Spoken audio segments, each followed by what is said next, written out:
Lake Huron's shoreline is made up of sandy beaches, cobblestone and boulder beaches, bedrock platforms and cliffs, sediment bluffs, gullies, river mouths, and coastal wetlands. Along the Canadian coast, beaches and sand dunes make up only 2 to 3% of Lake Huron's shoreline.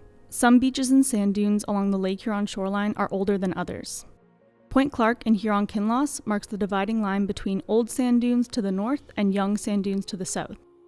For example, the sand dunes at Sauble Beach no longer receive a steady supply of new sand like the ones at the Pinery Provincial Park. This is why conserving the beach and sand dune ecosystems that remain along the Lake Huron shoreline is very important.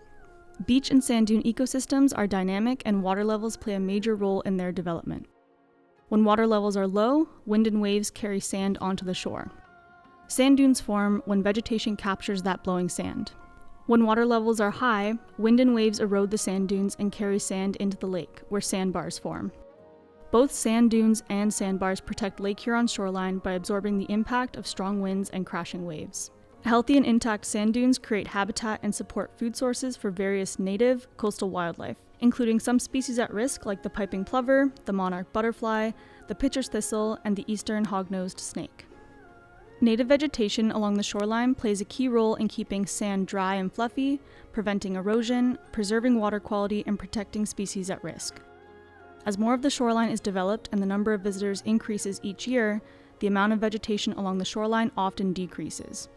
This, combined with the effects of rising temperatures and an increased frequency and severity of extreme weather events, poses a significant threat to Lake Huron's beach and sand dune shorelines.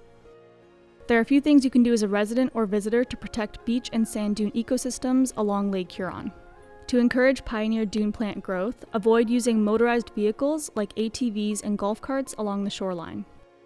To encourage native plant growth, store beach accessories like chairs, umbrellas, and kayaks in a designated area outside of the sand dunes, and use designated pathways to access the beach.